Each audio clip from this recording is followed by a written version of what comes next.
¡Ey! Ya había grabado una parte y no estaba conectado el maldito micrófono.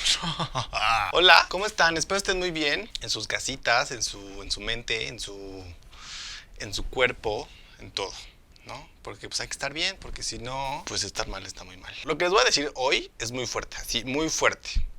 Puede ser muy fuerte para ustedes o puede ser muy... O sea, si no les explota la cabeza, les va a doler la cabeza nada más. Porque descubrí una forma donde puedes aprender arquitectura y puedes aprender cine con la iconografía del metro. O sea, hice todo un análisis categorizado sobre la iconografía, dividido en planos arquitectónicos y en planos cinematográficos, para poder entender todo mejor. Así que quédate para más. Esto es la iconografía de... Espérense, la claqueta. Entonces esto es la iconografía del metro de la Ciudad de México. Bueno, muy bien. Aquí estamos. El metro de la Ciudad de México es uno de los únicos en el mundo, tanto en construcción como en iconografía en general, pero hoy nos vamos a enfocar sobre la iconografía, que es prácticamente la identidad que tiene el metro. En ese sentido, tiene 195 estaciones, cada una tiene una iconografía diferente. El metro se creó por decreto presidencial para la creación de un organismo público descentralizado en 1967. Esto fue en conjunción con el gobierno de Francia para poder realizar como estas obras aquí. Hubo como un crédito en donde Francia le dijo como pues mira, ahí te va tu crédito y nos compras trenes y así. El color naranja es como algo muy típico porque en ese tiempo el departamento del Distrito Federal pues era como color naranja. Entonces se quedó este naranja y igual está padre, ¿no? Es como diferente. Muy moderno. No, moderno. Moderno es diferente. Pues el metro se creó justo como para que el usuario común de la ciudad pudiera como transportarse de una diferente manera al servicio común que estaba. Los camiones, tranvías y así que existían en la ciudad, pero ya estaba como todo súper saturado. Y principalmente en el centro de la Ciudad de México. Era como la central de abastos donde como que todo va a la central y luego como que sale a los diferentes mercados. Así era, como todo el transporte iba al centro y del centro para todos lados. Sí, por si era difícil. Es difícil la Ciudad de México, imagínate así sin metro. Creo que lo mejor que le ha pasado a la ciudad es el metro. Era importante que se creara una señalización como clara, concisa, objetiva, que el usuario pueda caminar con seguridad. Para esto se recurrió a fotógrafos, diseñadores, arquitectos, que justamente esta visión como conjunta en todos ellos hacen que la iconografía funcione. Porque no es tal cual una visión muy arquitectónica o de fotografía o así, ¿no? Porque también todo eso conjunta un diseño. Pero como que sí hay como esta cierta como vivencia de diferentes estilos, diferentes formas de representar, que la verdad es muy bonita y muy funcional, voy a decir. Tiempo. El que estaba a la cabeza de esto y se sabe es Lance Wyman. Lance Wyman. Lance Wyman. Estaba a la cabeza es Lance Wyman junto con Arturo Quiñones y Francisco Gallardo. Este como equipo de diseño, obviamente como con más personas detrás, pero este equipo de diseño trabajaban en conjunto con los ingenieros en sistemas de transporte metropolitano, que estos eran los encargados del diseño de las estaciones y de los trenes. Todo esto era en coordinación con el arquitecto Pedro Ramírez Vázquez. Lance Wyman ya había trabajado en México para las Olimpiadas del 1968, que fue el creador del logotipo de México 68, que pues igual es como... Es una cosa muy hermosa, la verdad. Ya habían trabajado, entonces como que el departamento del Distrito Federal dijeron, pues mira, vente y queremos hacer como toda esta creación. Primero estaban como planteadas las tres primeras líneas, la rosa, la azul y la verde. Verde clarito. En México en los 60 no había carrera de diseñador, ¿no? Diseño gráfico en general, pero no había diseñador. O sea, antes lo hacían fotógrafos y artistas plásticos. La principal inspiración para la iconografía, inspirados en elementos de comunicación prehispánica, glifos mayas, enmarcados con bordes redondos y así. Entonces como que esta fue como una de las primeras como inspiraciones, ¿no? Para hacer como estos iconos del metro. Con un diseño iconográfico querían representar a México como este país moderno, indígena, mestizo, para marcarlo pero como punto de diseño. El primer logotipo que se hizo fue el del metro de la Ciudad de México, que si lo ves son tres líneas que representan las tres primeras líneas y otro tren que da como una curva y se integra a las vías del metro, ¿no? Que eso es como representa la expansión que tiene el metro.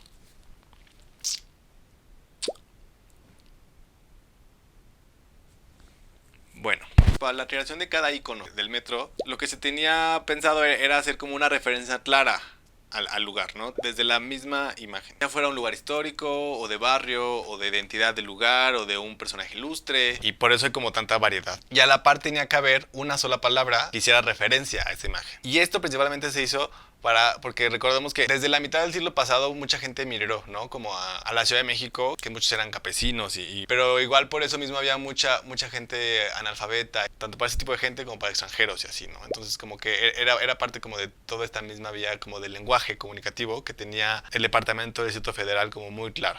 Que igual está como, pues se agradece, ¿no? Porque pues, dices como, mira, vamos al patito, sí, que es Candelaria.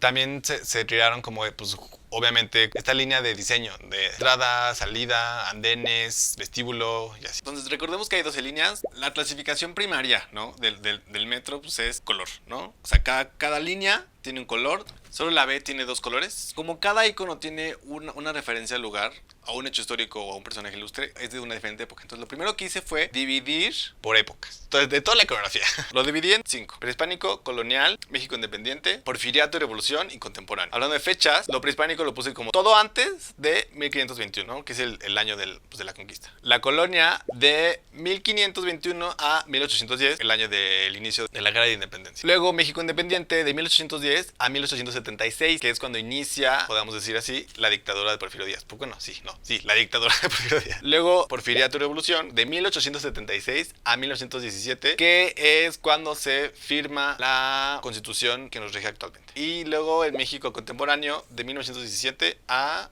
hoy.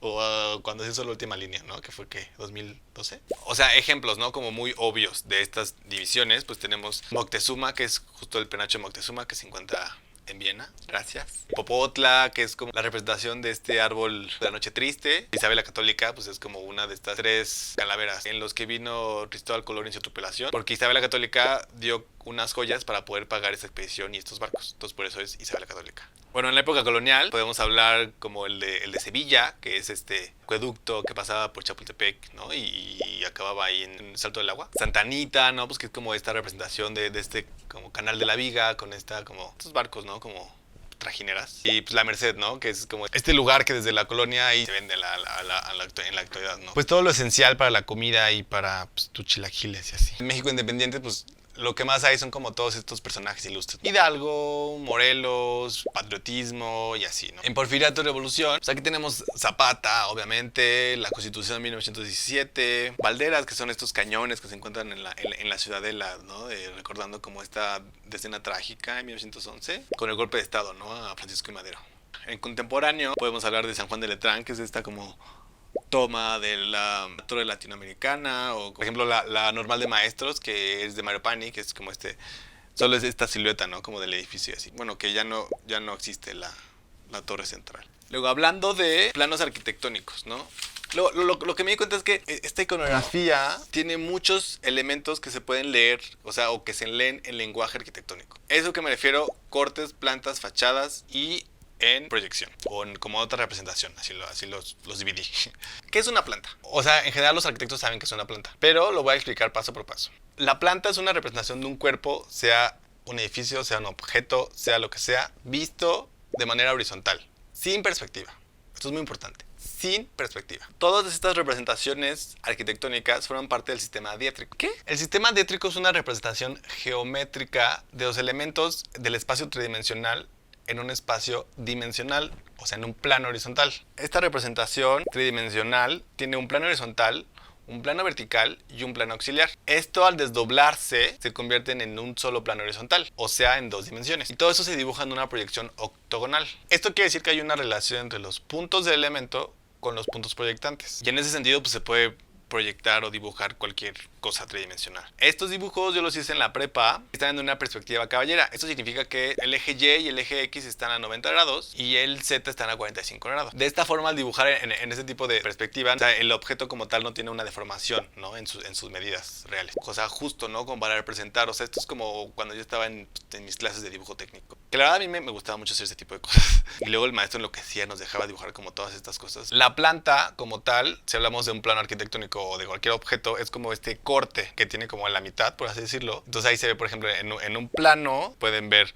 Que aquí está el vano de la puerta, el vano de la ventana, los muebles proyectados y así. Y luego están como estos planos como de techos, que es como una vista desde arriba. No hay ni un corte, es una vista, árboles, contexto. Bueno, en este punto, ¿cuáles iconos están en planta? De toda esta división, o sea, el único icono que está en planta y que se relaciona más como con el mundo arquitectónico urbano, pues es viaducto, ¿no? Porque tiene como esta representación del cruce de viaducto y calzada de Tlalpan, donde se ve como este trébol. Otros que tenemos, pues es la estación Talismán. Este en realidad es un mamut. Cuando estaban construyendo o en la excavación, ¿no?, de esta estación, descubrieron un mamut. El mamut en la tierra se ve desde planta. Y de hecho ahorita actualmente está este mamut ahí como en la estación de mírame pero no me toques. Creo que pocas personas saben de eso, pero ahí está perfectamente como conservado.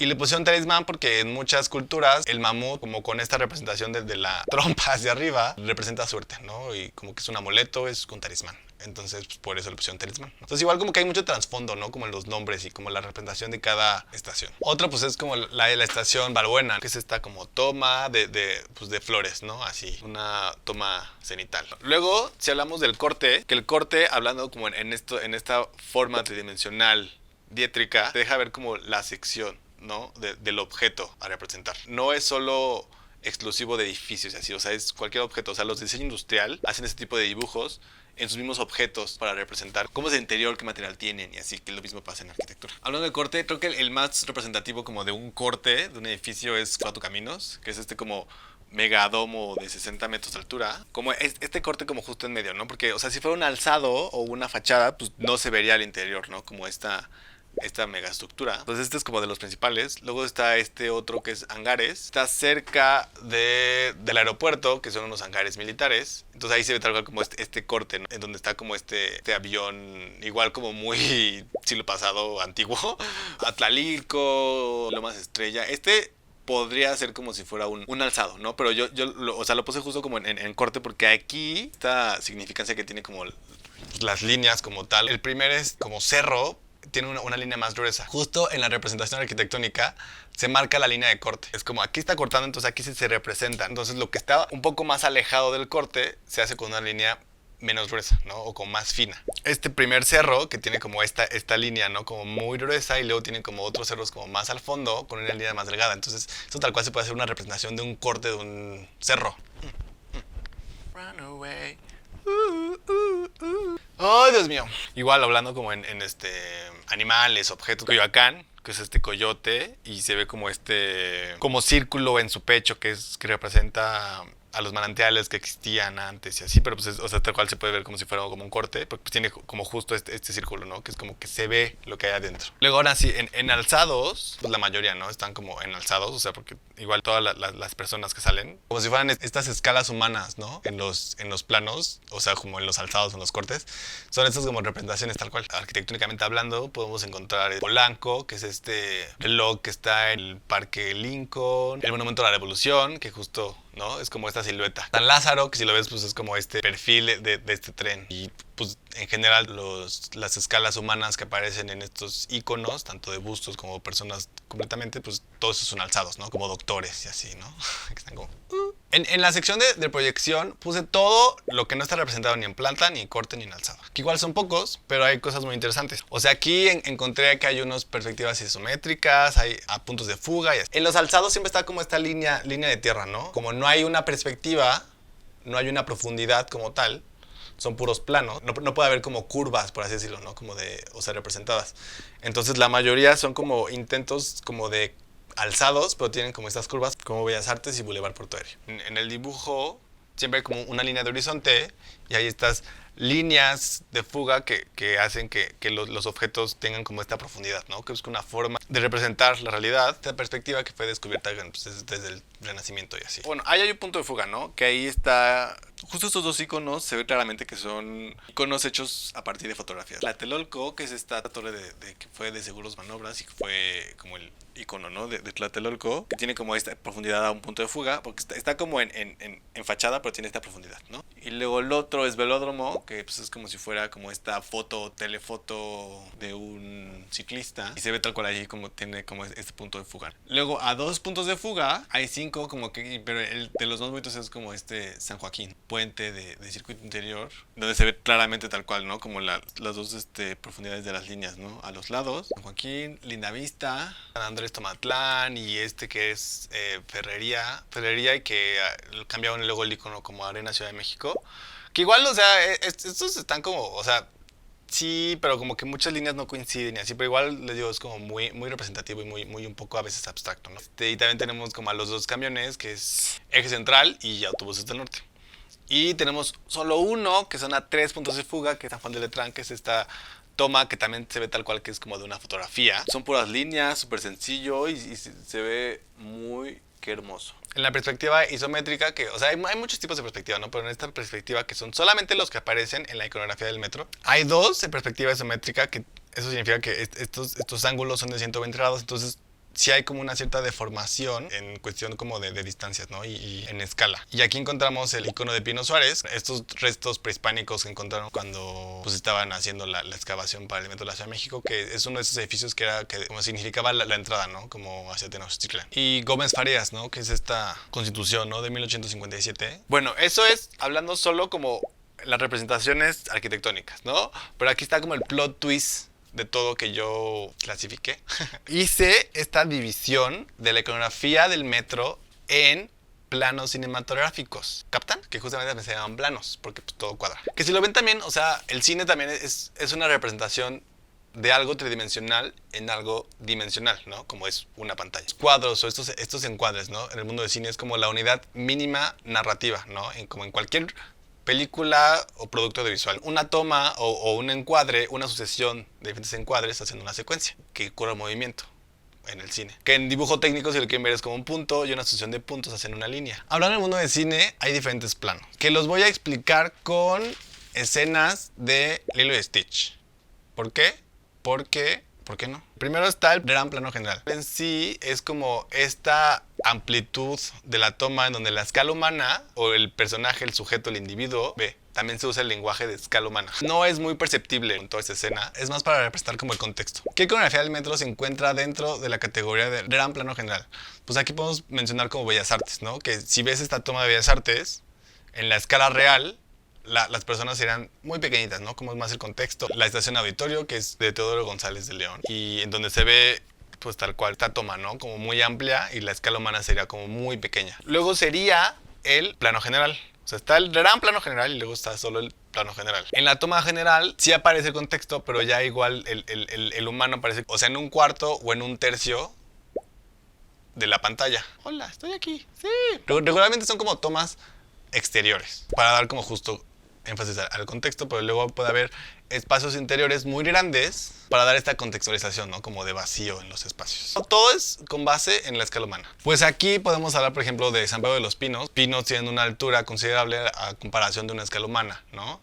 Es una, o luego está la estación Portales o la estación Misterios, ¿no? Luego tenemos el plano entero. Eso significa que en la pantalla cinematográfica la persona se ve de pies a cabeza. Hola. Si es como un niño o una persona, pero si sale, ¿no? Como de pies a cabeza, eso es un plano entero. Y aquí, pues, o sea, la iconografía del metro, los claros ejemplos son el Deportivo 18 de marzo, que es como esta persona que está jugando juego de pelota. Nativitas, que justo, ¿no? Es como esta trajinera, pero si pones una escala humana, queda más o menos, ¿no? Así como representado, ¿no? Hablando también de animales, Oceanía, que es este canguro, que justo se ve representación pies a cabeza, o General Anaya y así. Está el plano americano, y prácticamente es americano porque se usaba mucho en películas western, ¿no? Así de vaqueros y así. Entonces es como de la cabeza y un poco como a las rodillas. Y eso es para que se viera las pistolas en la cadera. Y en el metro solo hay un icono que entra como en esa categoría de plano americano, y es Michuca, ¿no? Que es como esta partera que está como así sosteniendo un bebé y se le ve como la mano, entonces tiene como o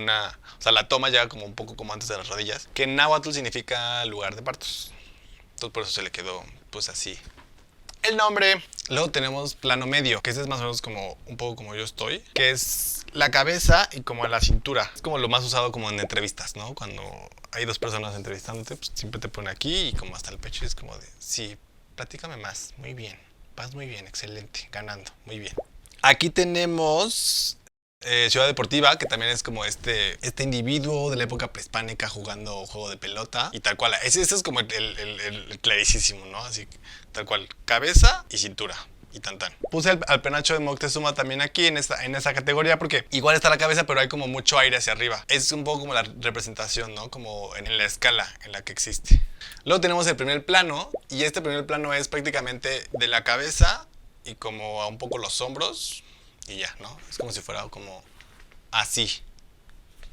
Hola. Y aquí prácticamente pues entran todos los bustos, ¿no? Que hay de personajes ilustres en el metro, ¿no? Tenemos Hidalgo, Insurgente Sur, Lázaro Cárdenas, así, ¿no? Como, o sea, todos estos en representación. Y al final tenemos el plano detalle, que eso en cuestiones narrativas, en el cine, pues es prácticamente como para dar referencia a algo muy específico. Entonces es como, necesitamos una toma de eso, sea una parte del cuerpo o un objeto en general. O igual también es como para destacar un objeto que pasa desapercibido, ¿no? En todo este contexto necesitamos que veas eso.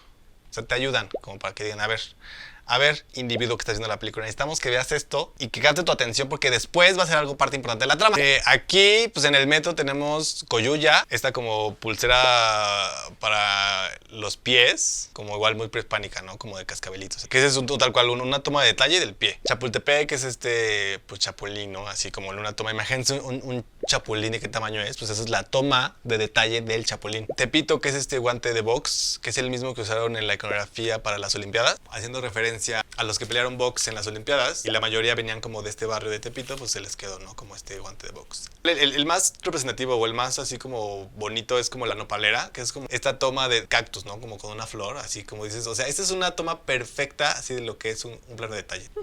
Y pues ya, entonces, toda esta información, ¿no? Tanto de planos arquitectónicos como de planos cinematográficos, hice un diagrama en donde correlacionaba las dos columnas. Estamos diciendo que el logotipo de viaducto es un gran plano general visto desde planta, o en cinematografía es toma cenital, ¿no? O podemos decir un plano entero en corte es nativitas, ¿no? Porque les digo, está como el plano entero donde si pones una persona entraría perfectamente como ahí, pero también se ve como la línea del agua, como si fuera una de estas cámaras que se pueden meter abajo del agua y está como a la mitad, ¿saben? Ahí eso podría ser como justo esa toma. La mayoría de los iconos están en alzado, pues así justo esa columna tiene más cosas. Por ejemplo, Indios Verdes está en un plano entero en alzado. Juanacatlán, que es esta mariposa, es como una toma de detalle vista en planta. El último diagrama que hice contempla todo, ¿no?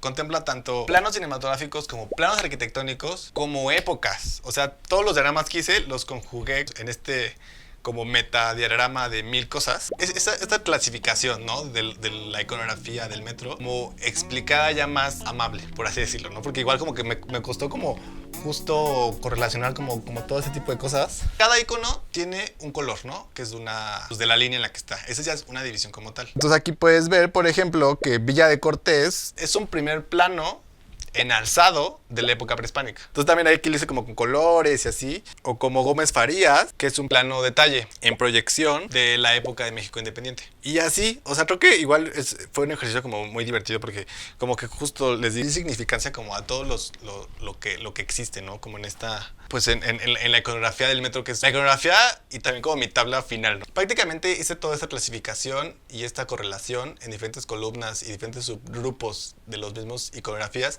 para poder jugar adivina quién. Entonces, por ejemplo, tu personaje está en alzado. Sí, está en alzado. Sí, ¿tu personaje es plano entero? No. ¿No? ¿Tu personaje es prehispánico? No. ¿No? No es prehispánico. ¿Tu personaje está en planta? Sí, está en planta. ¿Sí? ¿Tu personaje es de la línea verde? No. ¿No? ¿Tu personaje es de la línea rosa? No. No es rosa. ¿Tu personaje está en primer plano? Sí. ¿Sí? Sí es primer plano. ¿Tu personaje tiene cara de infección estomacal? Sí. Es Galatao. Es Galatao. Sí es Galatao. Sí. Y pues bueno, eso fue mi conclusión. Espero que les haya gustado y que hayan aprendido muchas cosas. Y si no, pues cómanse un bubulubu o algo así para que sientan el sabor de las cosas. También les invito, ¿no? A que pues vean como la estación de su casa. Si es primer plano o plano entero, si es prehispánico, contemporáneo, en una planta o es un alzado. Siento que son como diferentes formas de clasificar las cosas y creo que también es una forma para que entiendan cómo funciona un poco mi cabeza. Recuerden que yo soy B. Emiliano. Y corte. Entonces esto es la iconografía de la Ciudad de México. No. Tu personaje es alzado. No. Mi pelo está bien. Bueno, no está tan esponjado, pero está padre, ¿no?